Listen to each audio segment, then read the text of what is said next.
I was ready to get married. And that, what ready to get married, fueled a lot of stuff. All right, part 11. So for this part, I'm just going to give you some backstory on the family. Pause all the stuff about the house, pause the stuff about the car. This is backstory on his family, my ex-husband's family. All right, follow me. My ex-husband's parents, mom and dad, are both deceased. Mom passed away from cancer. Dad passed away shortly after her. I'm not sure what he passed away from. So he has a number of siblings. He has two, with his parents, he has two brothers. One is older, lives in Philly. One is younger by 2 years, lives in Nashville. He has two sisters. One, Shantae, is older, lives in Douglasville with her husband and two kids, a boy and a girl. Younger sister, Kim, is the baby, lives in Augusta with her husband, worked at, I think he told me, Procter & Gamble. That was the story. He had two half brothers that were through his dad. One brother lived in Baltimore. The other brother lived in Augusta. The brother that lived in Augusta, I have physically met in person, shook hands, hugged, all that. The brother that lived in Baltimore, I have FaceTimed with, talked to him. The brother that lived in Philly, the older brother that he looked up to, I have never talked to him on the phone. I would always talk to him through my ex-husband. So the conversation would be like, hey babe, brother so-and-so said hey. He didn't call him brother so-and-so. We'll call him John. John said hey. Hey John. I would be in the bathroom doing my hair, brushing my teeth. Hey John. And he'd be like, did you hear? He said, how you doing? I was like, I'm good. How's he doing? Because that's just me. And so he would relay back and forth. He talked to John every day from starting around July after the grandmother passed away. He would talk to John every morning. We both would be getting ready for work and he would be on the phone with John. They would be talking for 30, 40 minutes. Talking about football, talking about other siblings. They would be talking about cars. It was really like not a big deal. They would talk about the brother in Baltimore. They would talk about the brother in Augusta. And then they would reminisce. This is the conversations I could hear. Let me explain. When I say I can hear a conversation, what that means is I am physically standing near him or next to him where I could hear him with the phone up to his ear talking to someone, because it wasn't me. Okay, I may not hear the other person because the phone call may not be on speakerphone, but what I hear is for example, I hear, hey man, what y'all doing? Oh, for real? Y'all barbecuing this weekend? What y'all making? Oh, that's what's up. Nah, I think me and her gonna stay in this weekend because, you know, these numbers is looking crazy with COVID. Yeah, she over here. She's just sitting right here. She watched the TV. Okay, hold on. John said, hey. Hey, John. You heard her? Okay. All right, bruh. I just wanted to check in on you. That's the type of conversation I'm explaining. Okay, so I hope that gives a little more clarity about the type of conversations I'm hearing. So, I don't know why this light keeps going out. Okay, so that's how he would talk to his siblings. The grandmother passed away. He called me around April or May and told me that his grandmother passed away. His grandmother, on his dad's side, had died suddenly from COVID. She had symptoms. She went to bed and did not wake up. He was distraught. He was crying. He wasn't eating. He was just sitting there, listening to music, not watching TV, just sad, because he was like, you know, my grandmother was always my support system. So from what I saw, it really bothered him.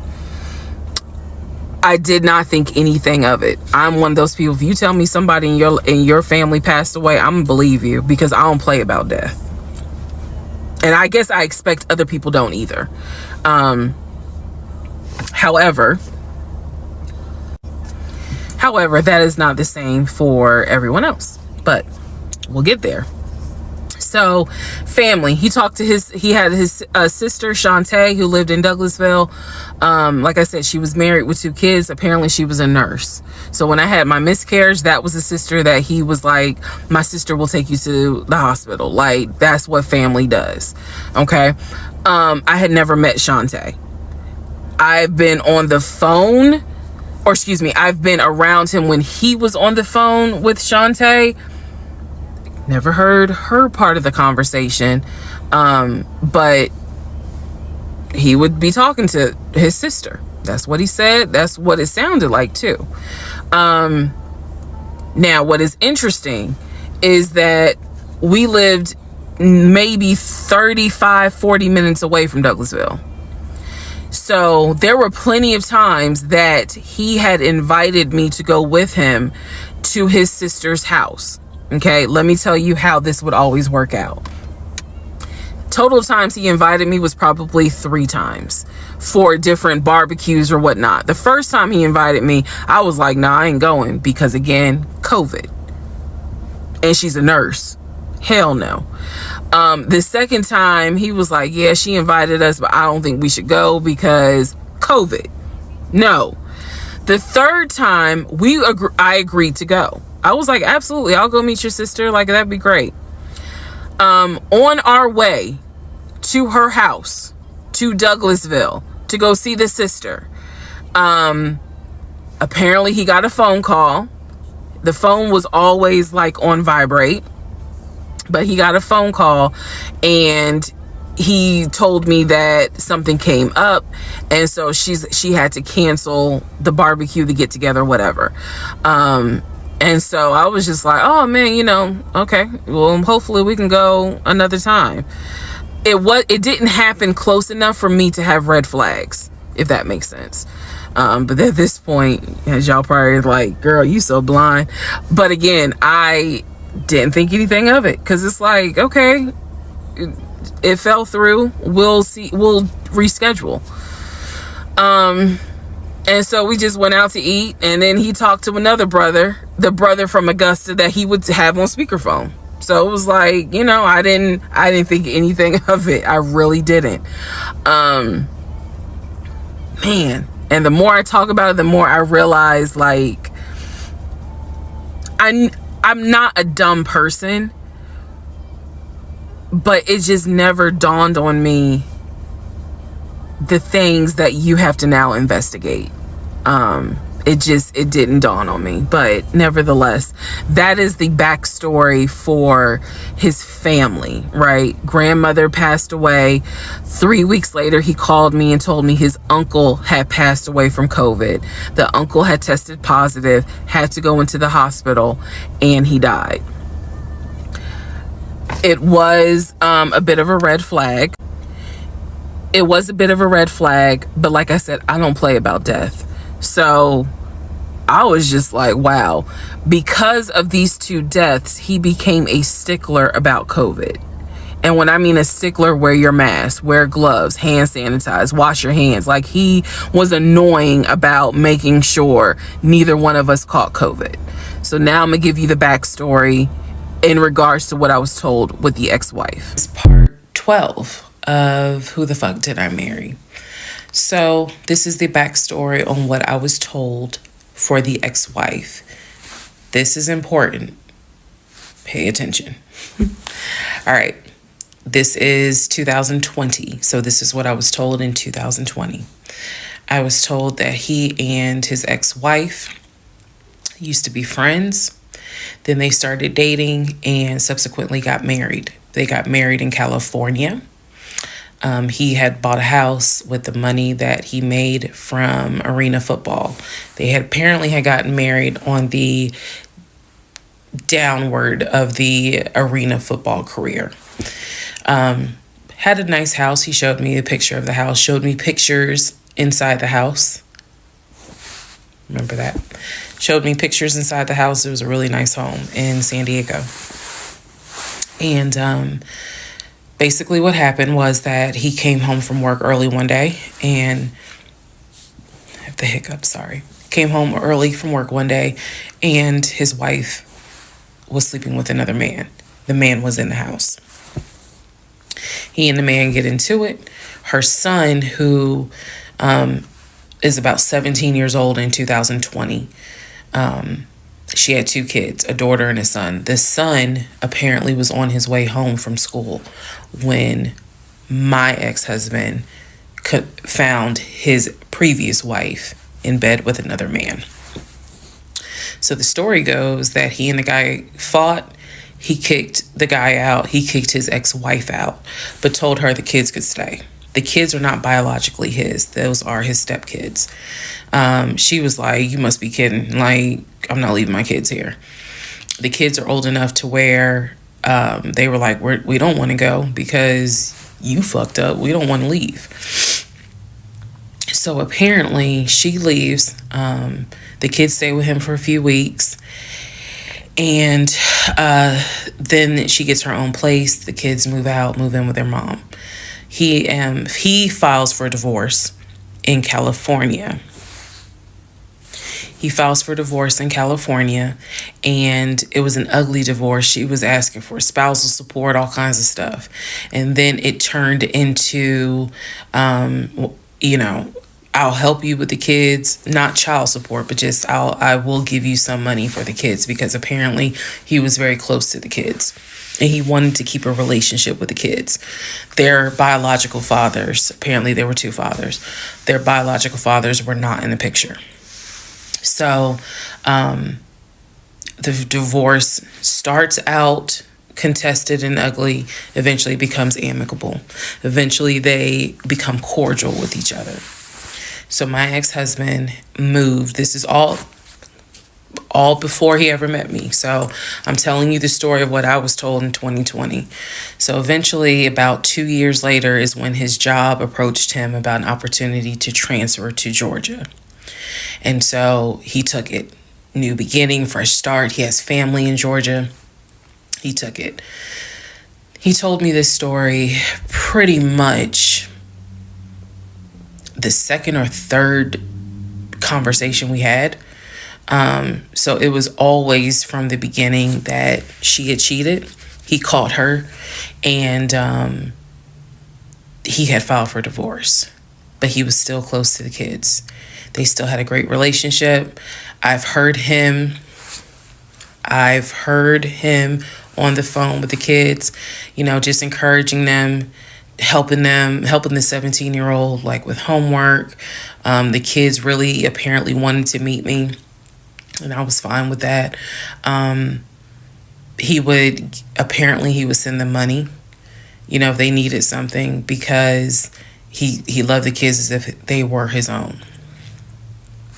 I'm telling you the story as I was told it in 2020. So let's see, around April or May of 2020, he informs me that his ex-wife has moved to Georgia. Apparently, she's staying with her sister in Gwinnett County. So she has moved to Georgia. The 2 kids are now in Georgia. And so when he tells me all this, I'm like, so what's that supposed to mean? Now, I will say this. He never made it seem as if she wants him back.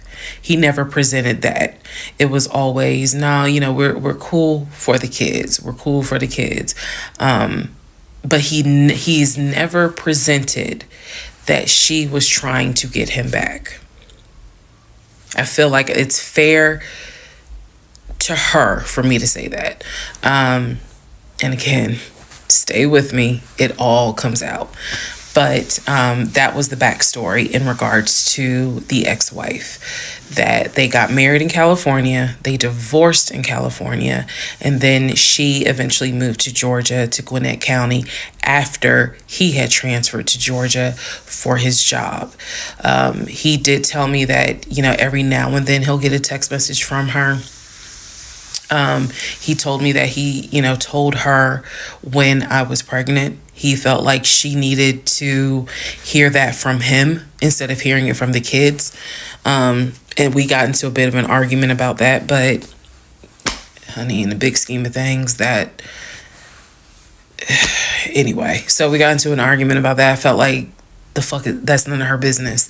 But that's the overall backstory of her. So remember, because there will be a quiz, but just remember, he met her in California, married her in California, divorced her in California. She moved to Georgia, to Gwinnett County, after he moved to Georgia. Are we clear? Okay. Part 13 of Who the Fuck Did I Marry? So I've kind of given you guys all the backstory. Let's just kind of recap real quick. So I told you how we met. Met in March of 2020. Basically, Georgia got shut down. I keep saying shut down. Got locked down. We decided to quarantine together. I know it was crazy. It was crazy. I really liked him. And thought he liked me. So I told you guys how we met. Things moved at a rapid pace. Met in March. Moved in together pretty much end of March, beginning of April. Found out I was pregnant in May. Lost the baby in June. Had to have surgery in July. Started looking for houses. Started looking at cars. All this stuff happened literally between March and in August is when I got my car. So, got a car in August. He paid the down payment for that car, which I was shocked by. And no, it was not a BMW or an Audi. It was a Nissan Altima, but I loved that car at the time. So he paid the down payment for that car. He told me he would help me with the car payment. The biggest mistake that I made, and I'll explain why I say this. The biggest mistake I made was that I signed myself up for a car note, where I knew I needed his help to pay the car note. I knew better. My mom has always taught me, do not ever put yourself in a position where you are financially dependent on a man. And all of that went out the window. And the reason why I say that was the biggest mistake is because when I have pulled back the layers of this whole monstrosity of life that I lived for 2020 and 2021, it really does boil down to the fact that I truly ended up marrying him more out of fear than anything else. And I'll expound upon that later. But I got the car in August. And by this point, I was exhausted of looking at cars. I was mad that I didn't get a BMW X5 dark blue with cognac interior. And I was tired of looking at houses, getting my hopes up, looking at a house and picturing myself in the master bedroom, the kitchen, the island, all that stuff. I'm a visual person, and I was tired of getting my hopes up. So now we're going to segue into fall, going into the holidays.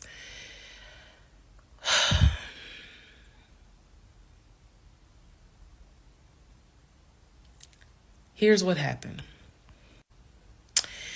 In October, we looked at another house.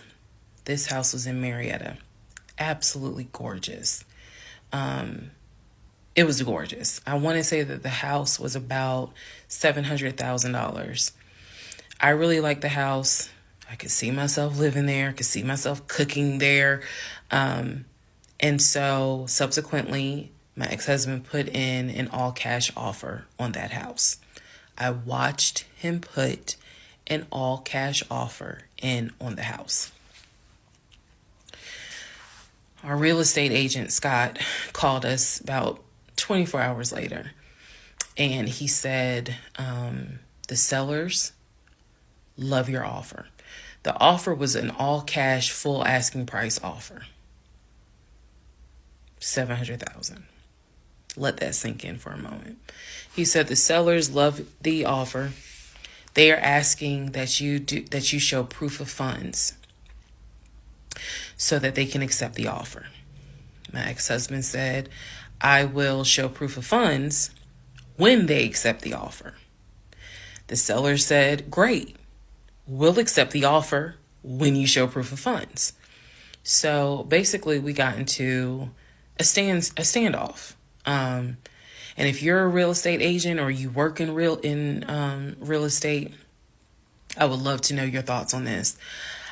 I had asked people in my personal life, like, have you ever heard of this before? And I've had plenty of people who said I side with the ex-husband. I would not show my bank statements until they accepted the offer. And then I had other people who were like, I wouldn't accept an all cash offer unless I verify that the person can pay.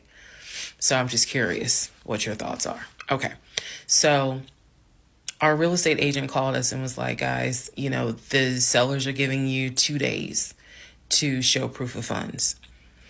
I had the letter that he showed me from Chase. I sent that to Scott, but that was for a mortgage. The offer was for all cash. So he needed to show proof of funds that he had the cash to pay $700,000. He didn't show it. He refused to budge on showing them proof of funds until they accepted the offer because he was afraid that they were going to create a bidding war. So what ended up happening was Scott called us and said, I apologize because I didn't do my due diligence as a realtor. He said, before I ever started showing you guys a house, I should have collected your pre-approval letter and proof of funds. He said, so at this point, my broker has informed me that I cannot show you guys another house until you show at least us, meaning the real estate firm, until you show us proof of funds. And so I'm just like, well, I'm telling my ex-husband, just show them the fucking proof of funds. Like, what's the problem? And so it was a lot of, I find that this is really unprofessional because it's not our fault that you didn't do your job correctly. It got a little ugly and it got uncomfortable because I'm like, I don't understand why you don't show them proof of funds when you clearly just signed a document stating that you're putting an offer in at full asking price. This was the same thing that the realtor was saying. He was like, but you just signed an offer. So what's the problem? Like, you want them to accept the offer and then you'll show everyone the proof of funds? And my ex-husband, without missing a beat, said yes. So Scott did his best to work with the seller and say, look, accept the offer. He'll show you, he'll open the books. He'll show you the proof of funds. These sellers were like, no, that's not. And it wasn't so much the sellers. It was the seller's agent. Big respect to the seller's agent. But the seller's agent was like, no, that's not how we're doing business. He needs to show those proof of funds before I advise my clients to accept his offer. Period. If he's not willing to do it, we'll go on to the next offer, because they did have another offer on the table for it was less than asking price, but they were willing to accept that offer over the all cash offer because those people had basically shown proof. So subsequently, the house fell through. We passed the 2-day deadline. They went with the other offer. Also, at this point, our real estate agent, Scott, and I do not blame him for this, pretty much cut all ties. Because what he, I believe, felt like was, I don't know what's going on, but something's going on. And this is not how I do business. So until you guys are ready to show the proof of funds needed to buy a house, you need to get yourself another agent. Because we were already about 20 to 25 houses deep by this point. We had already put in 2 other offers. They fell through. And now here we are with this house. And once again, This is part 14 of Who the Fuck Did I Marry? The house fell through in October 2020. And what I told him was, I said, I don't want to look at another house. I don't want to talk about cars. I want to get through the holidays because it was going to be a holiday season where I could not celebrate my family because of COVID. So I said, I just want to get through the holidays. I want to get through the end of the year. And we'll revisit stuff in January. I was very calm when I said it. No argument, nothing like that. And he said he understood. A lot of what fueled me staying in this situation really was the fact that, number one, I didn't want to be alone. Number two, I didn't want to look stupid by having the relationship end so quickly for everyone to be like, we told you something was up. And number three, I was ready to get married. And that ready to get married fueled a lot of stuff. And again, I was still making my audio diaries. So listening back to it, I knew something was wrong.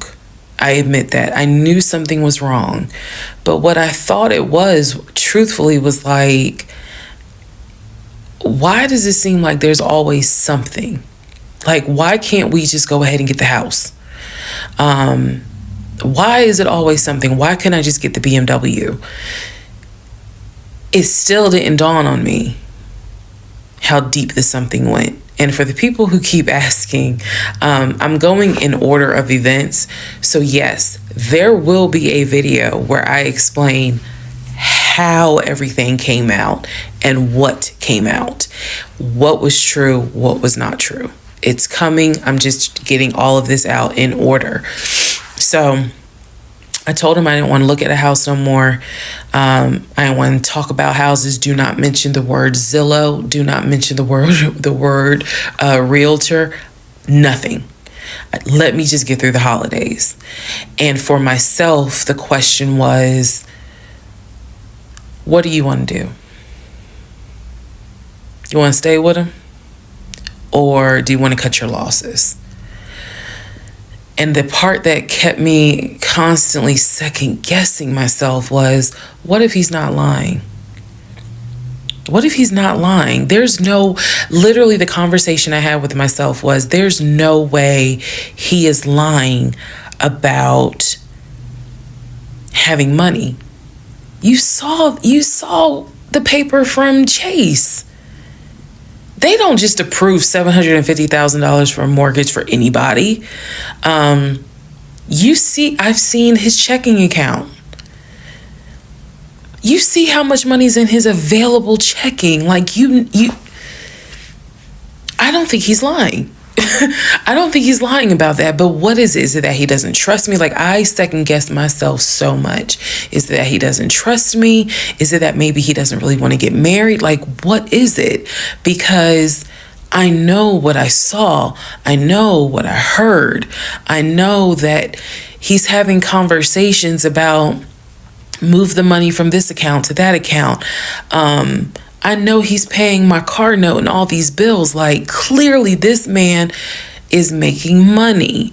I know that I saw the letter from HR that states his new salary is 200 and something thousand. And I remember thinking, like, God, what am I missing?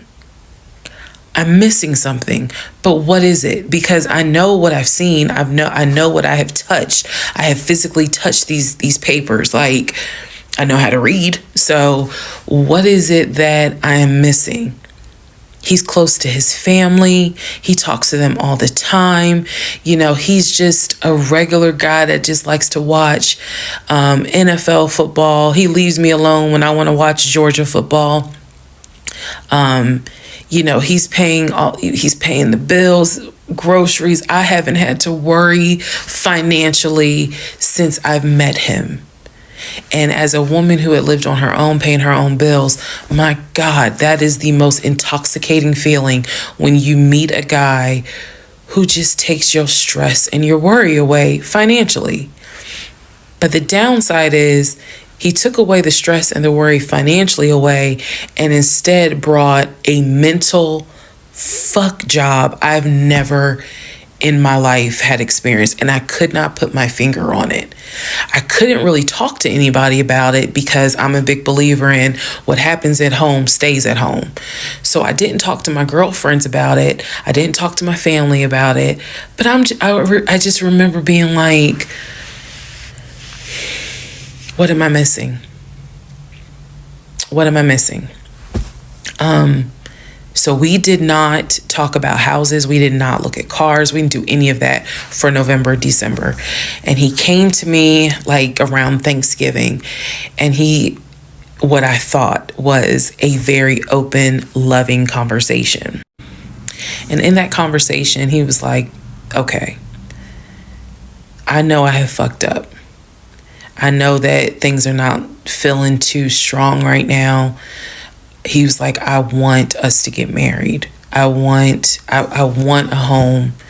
I will show you whatever you need to see to put you at ease. He was very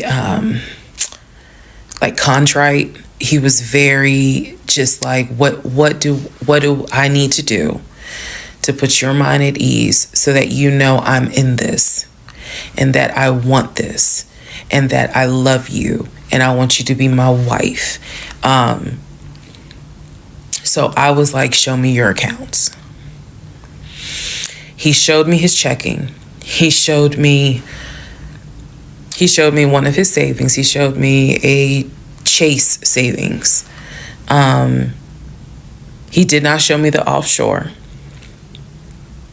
And he did not show me the U.S. bank. So he showed me those two accounts, checking and Chase savings. So I knew that there was money. What I saw in those accounts, there was money. I told him, I was like, if we're going to buy a house, I want it to be through the mortgage on Chase. I don't want to deal with this proof of funds shit no more. I said, I do not want to look at another house until the beginning of the new year. He said, okay. That is when we then had the discussion about marriage. And that is where religion came into play. Okay, part 15. Who the fuck did I marry? So in December of 2020, around beginning of December, we had a conversation, kind of a come to Jesus heart-to-heart conversation. And both of us had grown up in the church, and the fact that we were not married but living together, the fact that almost had a baby together, bothered both of us. Both of our families, my family and his family, were very adamant. Like, okay, y'all either need to get married or y'all need to separate.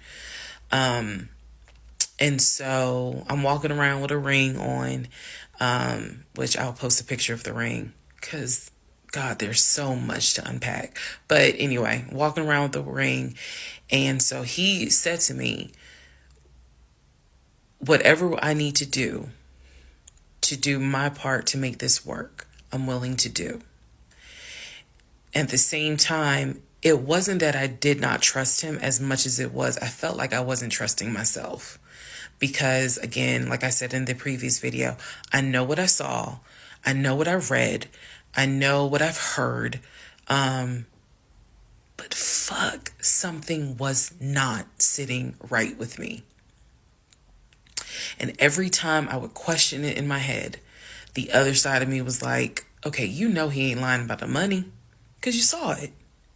So you know he ain't lying.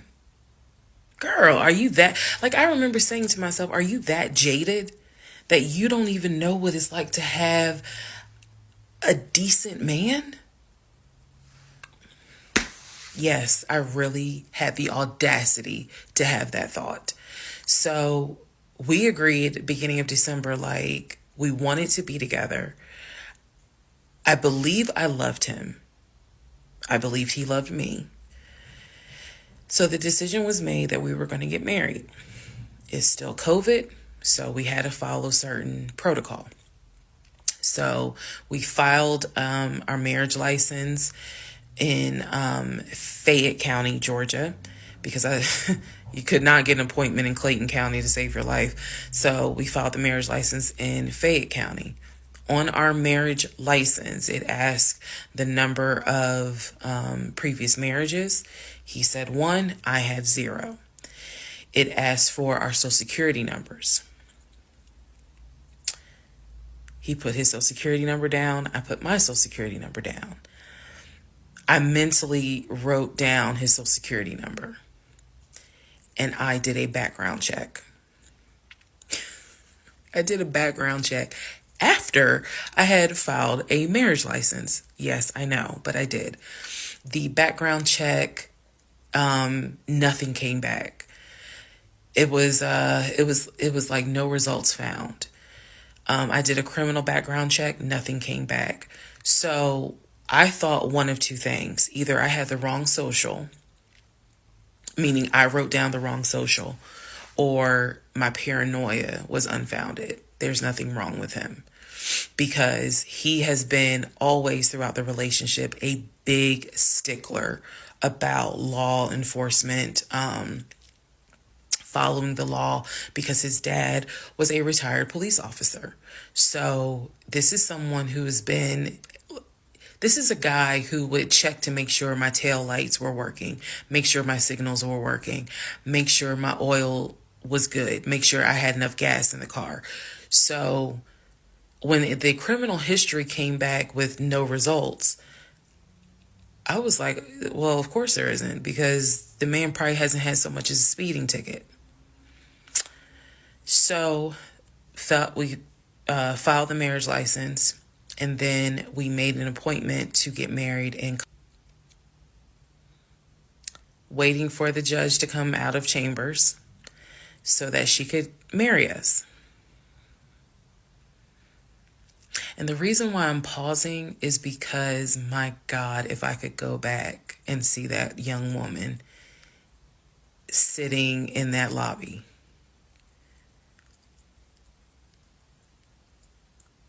Wow. I know we can't go back in time,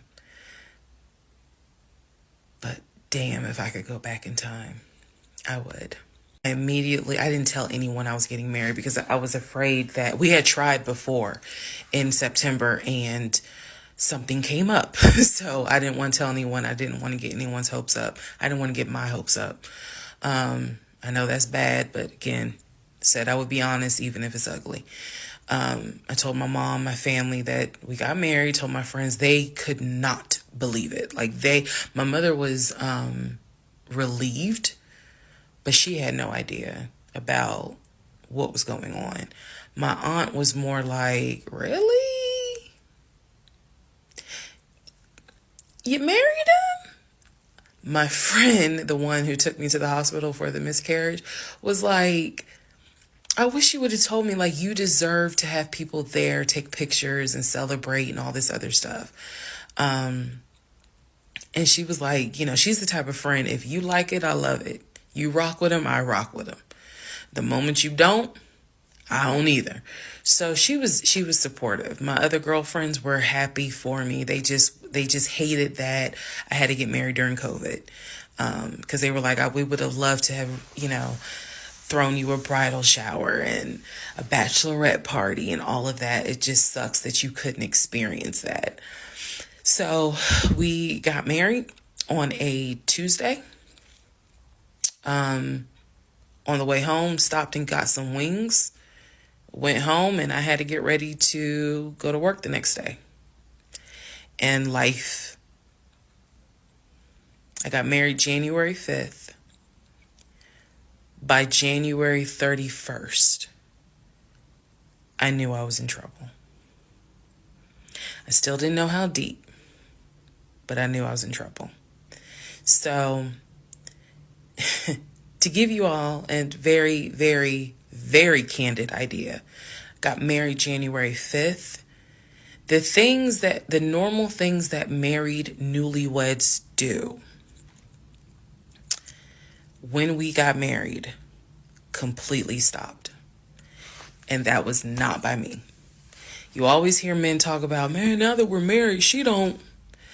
In my case, it was the exact opposite. It was the exact opposite. So, anyway, because this is not a forum to be all R-rated or whatnot, but y'all get what I'm saying. So, we got married January 5th. January 6th, I went to work. It was, a lot of people congratulated me because it kind of word got out that I had gotten married. January 7th, I filed the paperwork to change my last name. And if you were following me, you can go back like 15, 16 videos, and I talk about how I had to change my name back to my maiden name. But I changed my name within about 3 days of getting married. My attitude was, this is the bed that I made. I'm going to do right by him. I'm going to do right by my marriage. I took marriage seriously. And when I married him, I absolutely married him thinking, I'm going to be with you for the next 40, 50 years. So we're going to have to figure this shit out. That was my mindset. I did not get married to turn around and be divorced in 6 months. But I got married January 5th, 2021. And by January 31st, I knew I was in serious trouble. So that is where we are. The next set of videos, the next set of all this will be me talking about how things went downhill before it crashed and I found everything out. The fuck did I marry? In the meantime, this is the interlude, basically. I'm not recapping on this video. I'm just kind of answering some stuff that has been written to me.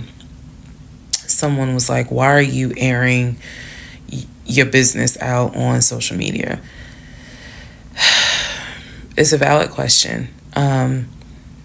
For me personally, I feel like this was traumatic to experience, to live through.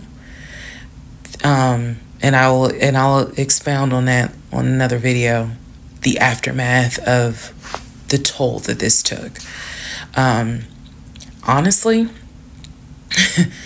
and I know some people are going to be like, that sounds crazy. It is kind of cathartic to get this out because I cannot tell you how much of this has been internalized since 2020. Also, I don't want to seem like a cautionary tale to other women or to men for that matter. But to my sisters, to my ladies, white, black, Hispanic, Asian, doesn't matter. If something does not sit right with you, investigate it. I cannot stress that enough. If just one woman watches these videos and she's like, you know what? Something don't sit right with me. Let me look into this. Then it was worth it. Yes, it is a Lifetime movie. Yes, it is Netflix. Yes, it is crazy. Yes, it is hilarious also. And I understand all of those reactions. As someone who lived it,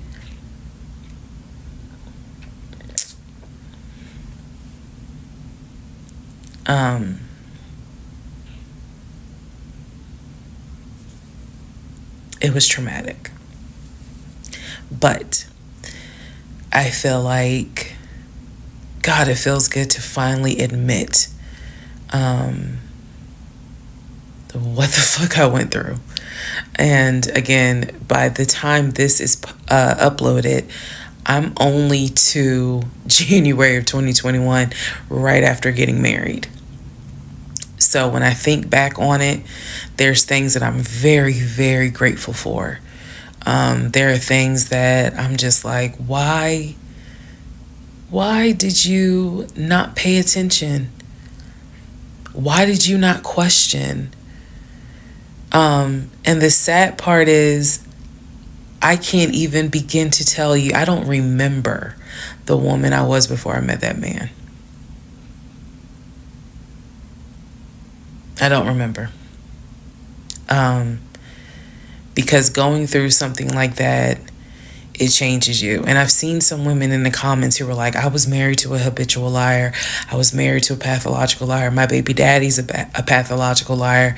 And my heart goes out to them, because until you have dealt with someone so depraved, you really don't quite know how bad it can get. So I'm fully aware that this was a risk, putting this out on social media, telling my story, my truth, and really kind of being like, look, this is what I went through. I made dumb decisions. I overlooked things I should not have overlooked. I argued away things I should not have argued away.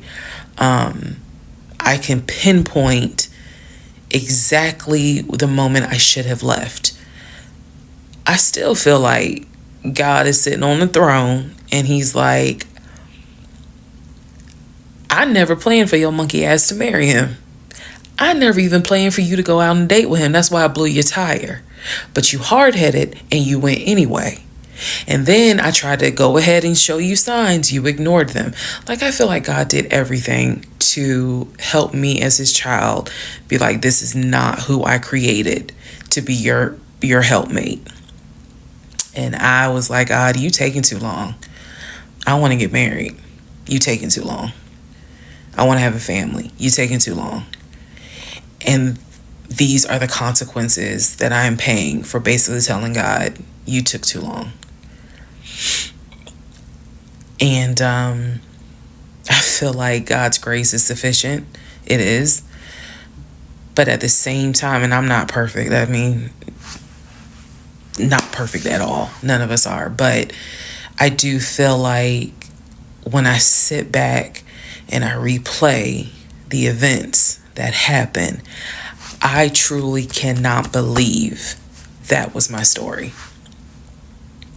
Because all I wanted was to meet a guy, for him to be my best friend, for us to get married, have a family.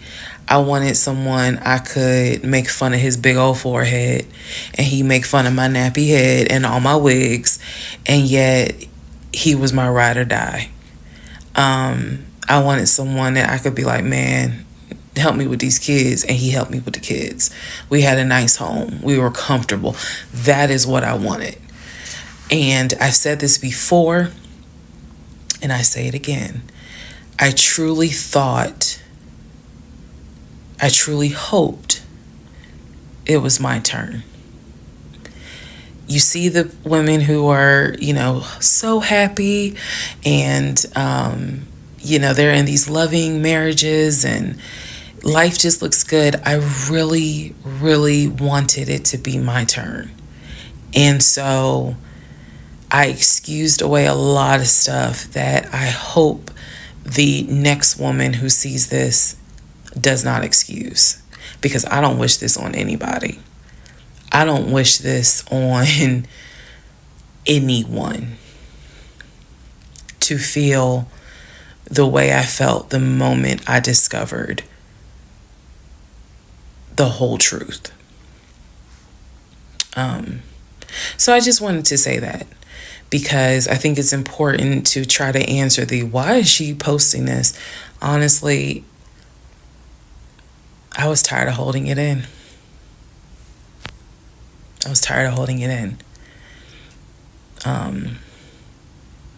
And I hope it helps somebody.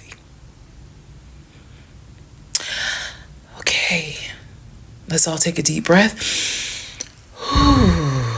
Let's all get some sleep. If you don't have anything to do and you just want to wish me a happy birthday, Wish me happy birthday tomorrow, February 15th. Shout out to Team Aquarius. Good night, y'all. Part 17. Who the fuck did I marry? So, for context and just to clarify some stuff, going forward, I'm going to now call my ex-husband, I'm going to use the name that I call him in real life. So that way it clears up the whole fiance, boyfriend, husband, ex-husband thing. So, his name is Legion. Anyone that knows me will tell you that is what I call him. So, Legion and I, when I left off at part 16, part 15, Legion and I got married January 5th of 2021. For the first 2 weeks, things were fine. We got into like a routine, basically. I would go to work, he would go to work. He was still leaving the house at around 6:15 every morning. He was still on the phone with his brother, the one that lived in Philly, every morning. That was their time to talk. From what I was told, the brother got off work. I guess he must have worked the third shift. And so he was getting off work as Legion was getting ready to go to work. So that was the perfect time for them to talk. He would talk to his brother in Baltimore and the brother in Augusta. Pretty much, just a quick phone call here and there, if not every day, every other day. So everything was pretty much the same. I would talk to my mom almost every day. I would talk to my aunt almost every day. So it was nothing to kind of, that's weird. That's what the morning routine was. He would talk. So I worked at Georgia State Patrol. And I said this in a previous video, but again, there were things I said in previous videos that I remember saying, hey, remember that because it's going to come back later. So I worked at Georgia State Patrol. I had been working there for almost 8 years, 7 or 8 years by the time Legion got into the picture. He was fine with the fact that I worked within law enforcement. I'm not a trooper. I'm not a sworn officer. I'm a civilian. However, he, again, his dad was a retired police officer. So he was perfectly fine in the beginning with the fact that I worked for Georgia State Patrol. He had been to my office before. He had met some of my co-workers. Obviously, even with COVID, because I still had to go into the office 2 or 3 days a week, he had been up there. So the friend who took me to the hospital when I had my miscarriage has met him. He and I have been to her home with her and her significant other before. So again, even in the world of COVID, when there were little times where you could get together with people, he has met people in my life. He has met my friend, or that particular friend, and he has met some of my coworkers. So when we got married, the first 2 weeks, like I said, was fine. And then it's as if something snapped. Something just changed. What was totally acceptable before, suddenly little comments were made. Why are you wearing that to work? You get off at 3:30, so you'll be home by 5, right?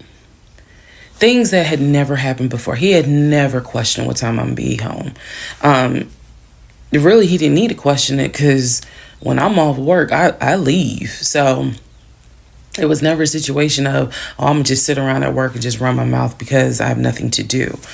And then it turned into, he would call me every day from work. And I'm going to demonstrate how those phone calls went. But he would call me every day from work.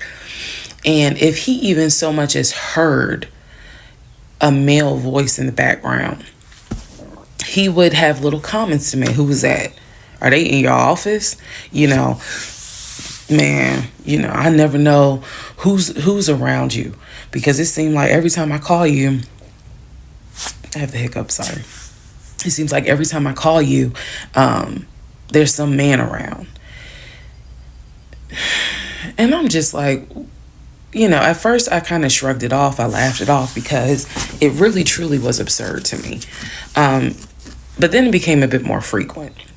And so I really just didn't feed into it because I'm like, I don't know if this is some insecurity. I don't know if this is jealousy because nothing has ever been done to make you feel any sort of insecure type of way. I've never entertained another guy, never flirted with another guy. Like, I don't know where this is coming from.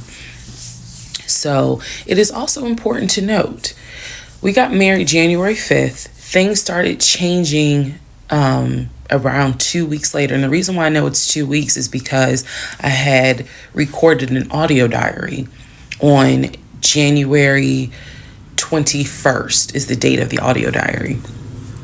And I talk about how maybe I had unrealistic expectations because it seemed as if things were changing with he and I. So 2 weeks pass. He starts making little comments. End of January comes, he informs me that he wants to start looking for a house again. I had no real desire to go through that process. So what he decides is that he's going to look for a house for us using his friend, the realtor, the one I did not meet. So he tells me that he and his friend have been talking and he's going to start looking at houses. And what he's going to do is basically, if he feels like it's a house I would like, then he wants to show it to me because he feels like, I know that your attitude really isn't, you're in the mood to look for a house. So I'm going to start looking. And then if I think it's a great house, then, you can come see it. And I remember thinking, that's not going to work. You're not going to choose a house without me. And he was like, no, I'm not going to choose the house. But I just think that, me and old boy have been talking. And so he has some houses that he is representing. He wants to show me. So why don't you let me look at it? And if it's worth the time, then I'll bring you to look at it. So he already had some sort of plan in place after talking to his friend about how he's going to start looking at houses. This is the end of January 2021. So I kind of threw my hands in the air and was just like, whatever, because I'm not getting emotionally involved in looking at houses. And for me, that's kind of what it was. I felt like I would see a house, I could picture us living there, and then it gets snatched away somehow, some way. I didn't want to go through that. So the reaction that he wanted, which was for me to throw a fit, I did not do. I was just like, okay, all right. Like, I trust you. And remember that I said the reaction he wanted, because that's going to come back later. So he started looking at houses. Funny enough, the houses that he looked at, none of them I actually saw. But he would call me and say, I'm at this house in Sandy Springs with the realtor friend. Apparently his realtor friend's name was Scott, not to be confused with the other Scott, the one that was actually helping us, that dropped us as clients. I want to make that clear. There were two Scotts. One is the realtor who was representing us, who said, hey, I need proof of funds. If you don't have those proof of funds, I cannot show you any more houses. The other Scott is his friend, who he had talked to on the phone at least 50 to 100 times in front of me. That's the Scott that he said is going to show me this house in Sandy Springs. Apparently the house was like $800,000. So he was like, I think that if I like the house, then I'm gonna bring you out here so you can see it. All right. Now let's go into part 18. Okay, part 18, who the fuck did I marry? So he starts looking at houses in Sandy Springs, Alpharetta area with his friend Scott. I did not see any of these houses. I did not go. I didn't want to go. So what was starting to change is, remember I said before, he would leave the house every day at around 6:15. He would be home every day between 3:30 and 4 o'clock. Without fail. It was so, I shouldn't say it was annoying, but I could set my clock by the fact that I would hear that garage door open between 3:30 and 4 o'clock every day that he went to work. Even during lockdown, he still had to go to work. His job was only locked down for maybe a week. For me, I was allowed to work from home, but unfortunately, I did not handle it well. And so I would fall asleep and not check email. So my boss was like, yeah, you're going to have to come back to the office because you're not trustworthy. And I wasn't. I mean, I would watch Netflix and not even be on my computer. So I had to start going back to work every day, 5 days a week. And I was, me and another lady were the only two in there because we were the only two who did not handle work from home properly. Anyway, that's another story. So Legion he started to not come home by 4 o'clock. He started to come home 5, 5:30, 6, 6:30, sometimes 7 o'clock, because he was saying that he was looking at houses after work with his friend Scott. So it definitely was noticed that things are changing. And I just, at this point, kind of emotionally and mentally, I was just like, I don't know what to do. This is the end of January. Remember, I told you in part 15, I got married January 5th. By January 31st, I kind of knew I was in trouble. And by the end of January, sure enough, I knew things were changing in a way that I was like, I hate to sound redundant, but what the fuck is going on? So he's still maintaining the story of looking for a house. I had already let him know my lease is up in August. When my lease is up in August, I am moving to Cobb County. And then my attitude was kind of like, you can go with me or you can stay here. I don't care, but I'm moving. I'm leaving Clayton County. The reason why I was so adamant to move was not because of Clayton County. It was not because of the house that I was in. It was because Legion had started to create this narrative that he was beefing with my female neighbor. He was trying to get me to believe that my female neighbor to the left of me somehow was interested in him. And so she would make these little comments, and he would come in the house complaining about her and her music and the fact that she had, different men over to the house. It was driving me crazy. And all of this was kind of starting in January. So when I say that, it really seems like we got married January 5th, and then we had 2 weeks of peace, and then something just snapped. I literally mean something just snapped.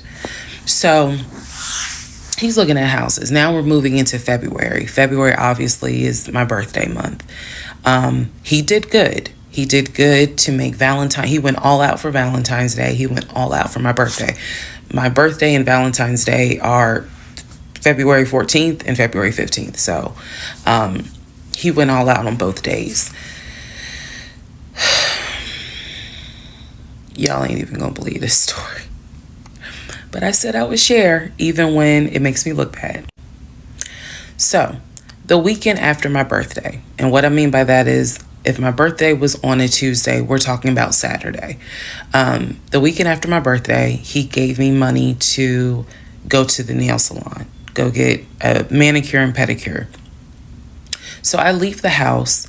I take his car. His car was in the driveway. We had a key to each other's car because, again, we're married at this point. We're talking February 2021. So I take his car and I drive to the nail salon over in Morrow. I'm in the chair getting a pedicure, and I get a text message from my husband saying, someone was just at the house looking for you.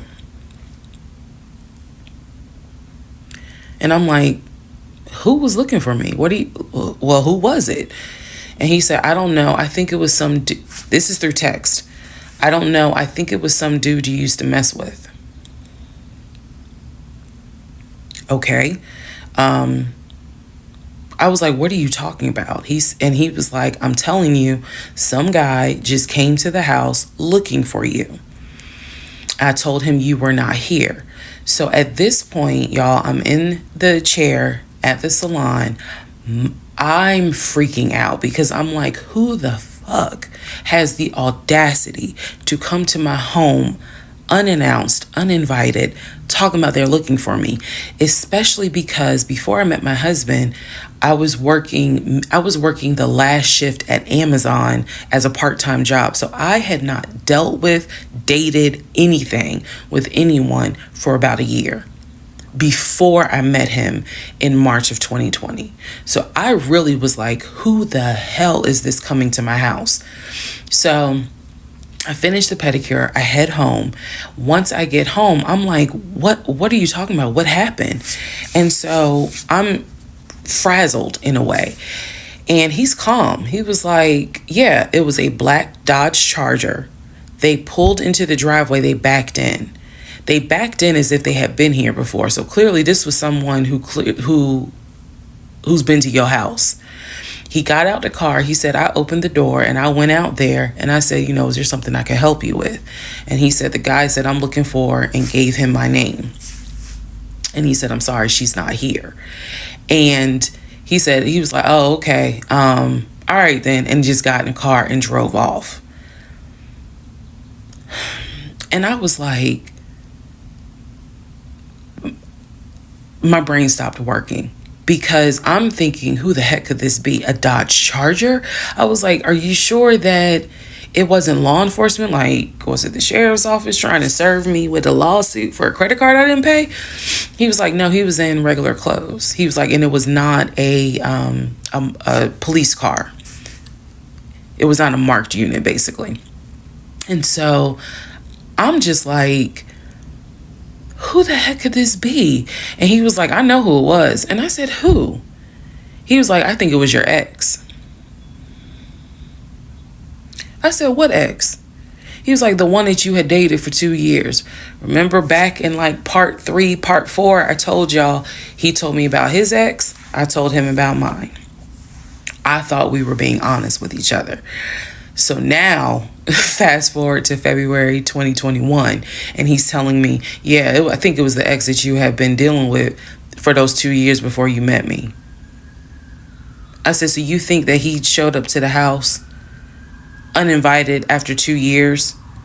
And he was like, well, whoever it was clearly was comfortable backing into our driveway, getting out the car, and was like, I'm here to see, and gave him my name. And so he was like, she's not here. Is there something I can help you with? And the guy was like, nah, it's cool. And then just got in the car and drove off. So, again, brain is like, who could this be? So then Legion says to me, you know what? The way that you reacting to this is real suspect. And I'm like, what are you talking about? He was like, you over here freaking out. I told you I took care of it. I told you it was fine. And you over here freaking out, which makes me wonder, what have you been up to? Now, let's go to part, fuck did I marry? So he says to me, the way you're acting is real suspect because I told you it was fine. I took care of it. He was like, I ain't even worried about it. He was like, obviously, that nigga didn't know that you now married, that you've moved on. And so now he knows it. But for me, it was the fact that I don't do pop-ups. Don't come to my house unannounced. So if someone has done that, for me, it automatically feels like a violation and it feels like it needs to be addressed. So it was not as simple as, I already took care of it, it's fine, let it go. Nah, we ain't letting nothing go because you don't have my permission to show up to my house. And before this turns into something where I'm going to be on Fox 5 News, I need to address that with you because that is not okay. So he didn't like the reaction I had to the story he told me where someone basically disrespected my home. And he felt like my reaction was really suspect. So what I'm gonna get into the little details that he did not know about. So he tells me again, it was a black Charger, a black Dodge Charger. They backed into the driveway. A gentleman got out of the car and he asked for me by name, and Legion said she's not here. So I asked him, what does the guy look like? And he said, he was like, why does it matter? I said, what the fuck does he look like? So Legion proceeds to give me the most generic description you can give. He was like, well, he was shorter than me. Ex-husband is about 6'3", 6'4". He was shorter than me. He was brown skinned. I said, did he have a hat on his head? Mind you, I understand that before marriage, I was a damn fool. I understand that. But every woman has that moment where you only gonna fool her but for so long. And eventually puzzles start coming together. For me, I felt like moving into marriage, certain things started coming together. So I said to him, did he have a hat on his head? He was like, nah, he ain't wear a hat. So in my mind, I am mentally going down a list of every possible man it could be. And it was only like 4 men. I had been in that house about 3 or 4 years at this point. So I knew all of the people, and I'm talking about from maintenance down to ex-boyfriends. It was a total of like 4 men. So when he said that it was a black Charger, I immediately was like, okay, I know that crosses out one. He said he was shorter than him. All of them were shorter than him. I said, did he have a hat on his head? He said, no, that crossed out one, because one in particular was a maintenance guy who always wore a hat on his head because he had like a bruise or something, and he was just self-conscious about it. So he always wore a hat. That leaves 2. So I said, was he muscular or was he skinny? So Legion's getting all frustrated. I said, just answer the question. He was like, well, he was kind of in between. And I said, okay. He was in between. I said, so was he light skin or was he dark skin? He was like, I told you he was brown skin. I said, was he my complexion? He said, no, he was brown skin. That eliminates one. So now there's one left. And yes, the one left would have been the ex that I had dated for 2 years. And so he was like, I know it was your ex. I know it was your ex. And I was like, that don't make no sense, because the ex that in my mind, I'm saying this, the ex that I had dated, he and I had no contact with each other, and he was not the type to just pop up at your house. That ain't his style. Not to mention, and I ain't tell Legion this, that man would not be caught dead driving a Dodge Charger. He hated Chargers because he drove it as a patrol car. So I didn't say anything. I just was like, that's weird. So what Legion didn't know is that at the time I had a security system. So I had a security system where anytime the front door, the garage door, or the back door was open, basically any entry point, anytime it was open or closed, it would send me a text message notification. So when he's telling me all this, I'm looking at my phone and I see a notification where the front door was opened and it was shut, all within the same minute. So for example, if it says front door open at 1 p.m., front door closed at 1 p.m. So whatever he did was within those 60 seconds. He's telling me the story of the guy got out the car. He opened the door. He went out there. Can I help you? And the guy said, I'm looking for, and Legion said, no, she's not here. And so he said the guy kind of was like, okay. And he was like, all right, thank you. And got in the car and drove off. Legion has also told me that he watched him drive out of the neighborhood, which means because of the way the house was set up, the townhouse, he would have still been outside watching this. I could be wrong, But something in me was like, that would take more than 60 seconds. So for the door to have been open and shut within the same 60 seconds, I was like, okay. So also what he didn't know, we didn't have a Ring door camera, but my neighbor did. And her Ring door camera caught my driveway. The view of the camera could see my driveway as well as her driveway. And so whoever was coming in the door, our driveways were right next to each other. And then on the other side of it was the grass. So it was a perfect view of my driveway. So she, I had texted her and I said, hey, were you home? I think I texted her the next day because I said, were you home on Saturday? And she said, no, I wasn't. What's up? Everything good? And I said, can you look at your security system and see if there was a car that came to my house at such and such time? And I know I did not tell her the reason I was asking, but I was like, is there any way that your security camera caught if someone came to my house at this time on Saturday? She's like, yeah, sure, I'll look. And so maybe about a couple of hours later, she texted me back and said, hey, I looked at the camera, but I didn't see anything. And I said, okay, by any chance, did it catch if someone maybe walked up the driveway? Like maybe it wasn't a car in the driveway, but someone walked up. She said, I didn't see anything with your driveway yesterday. So I said, okay.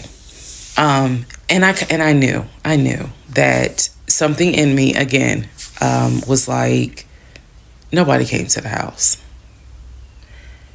So now here we are, a month and a half married.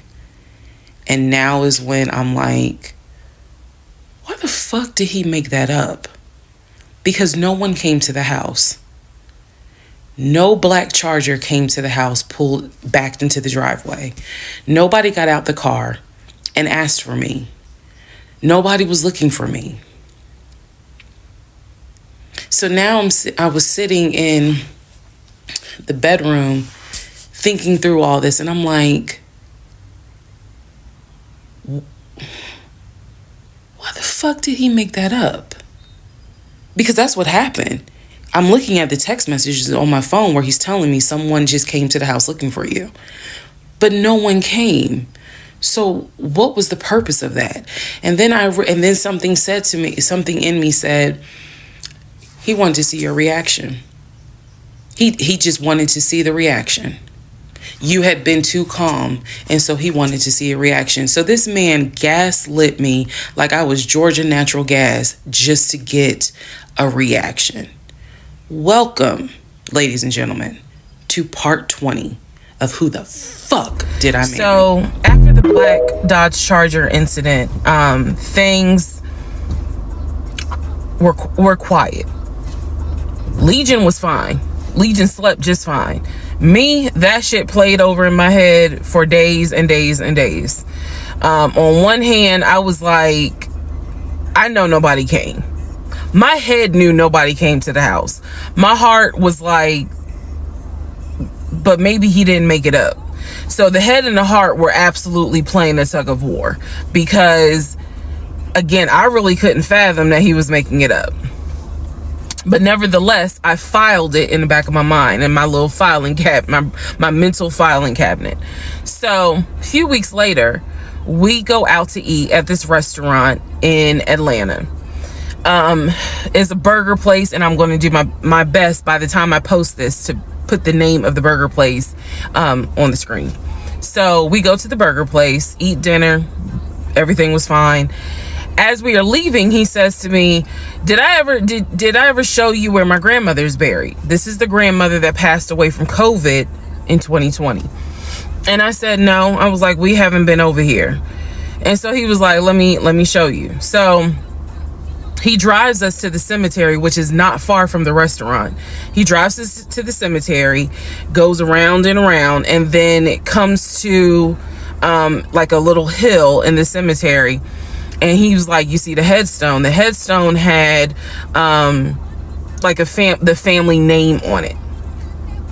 And It did not have, for example, John David Doe. It just had Doe. Okay, so there were no dates on it. So it reminded me of just a headstone where it was probably multiple family members buried underneath it. That's what it reminded me of. And so he was like, my grandfather and my grandmother are buried there. I do recall him telling me when the grandmother died in 2020 that she wanted to be buried next to his grandfather. And so we're sitting in the car because we can see the headstone like on top of the hill from the car. And he tells me that that is where his grandmother and grandfather are buried. That the family was able to get her, her wishes were to be buried next to the grandfather. Okay. So as we are leaving, we take a different route home. So we get on the highway. If you're from Atlanta, you'll know what I'm talking about. We get on I-75 North. And we're kind of we're just driving around, to be honest with you. But we're taking the scenic route. We get on I-75 North because the reason why I remember is because when you're on I-75 North going towards Atlantic Station, on the right-hand side, you will see the Varsity. You'll see all these tall skyscraper buildings. One of the buildings has the letters NCR on the building. As we're coming up towards the building, he says to me, do you see the NCR building? I said, yeah. He said, the building behind it, my job bought that building. That's where we're going to have, we're setting up operations. And I was like, why the hell would y'all buy a condiment company in downtown Atlanta? He was like, no, we're not doing production there. It's just going to be offices. And that's where we're going to handle like the business portion. The production is still being done in Gwinnett County out in Duluth. And so I was like, oh, okay. He was like, that's where I keep the company car. So I was like, the company car? I said, aren't you supposed to be bringing the company car home? And he was like, I don't want to bring the company car home because it's Clayton County and it's a $90,000 car. And I don't want no problems. So he's telling me that he keeps the company car at the building downtown Atlanta that's behind the NCR building. I barely could see what building he's talking about, but he was like, it's the building right behind it. And so he's telling me that that's where his office is. So I said to him, take me to your office. I know it's a Saturday, but shit, you wanted the VPs, right? So take me to your office. No, I had not been to his office simply because, again, COVID. So I was like, take me to your office. And he was like, I can. He was like, that's no problem. So do I have the other phone? I do. So y'all are in luck. So I can maybe reenact how this goes. So he gets off the exit and starts driving towards the NCR building. While he's driving towards the NCR building, he always has kept his phone in his left pocket. This is my left hand. So he pulls his phone out and he starts calling. He tells me he's calling Willie. Willie is supposed to be the head of security. So he's saying, let me call Willie real quick to make sure that the building's open. So he proceeds. This is another phone, but he proceeds to go ahead and call Willie. We're still driving, by the way. We're still driving. I'm on the phone, scrolling through Facebook, trying to figure out some random shit. But he's driving with the phone up to it. So driving with the phone. Next thing I hear, hey Willie, it's Legion. Hey, how's it going? I'm good. Hey, is the building open? No, I just want to take my wife up there so she can see it and see my office. Are you up there right now? You're not? Okay, is Mr. Justin working? Okay. So is there anybody up there that can physically open the building? Because I don't think my badge is going to get me at least in the front door because of it's on the weekend lock. Okay. Okay. All right, let me know. All right. Thank you, Willie. Bye. Y'all see how I did that? He's having this whole conversation while I'm sitting in the passenger seat. So then he gets off the phone and he says to me, Willie is not working and Justin apparently called out sick. So the building is locked and my badge won't get us in the front door. He was like, Willie's gonna see if there's someone else that can open the front door so we can actually get in. He's like, my badge will get us on the floor, but it will not get us in the front door. No one ever called. So when he's getting off the highway, he basically turns onto Spring Street. Again, there's all kinds of shit I distinctly remember. He turns onto Spring Street so that he can then get on 75 South so we can go home. Never saw the office that day. But again, this is where he's saying that he keeps the company car. So when we get to part 21, I'll kind of go into detail about the whole company car a little bit more.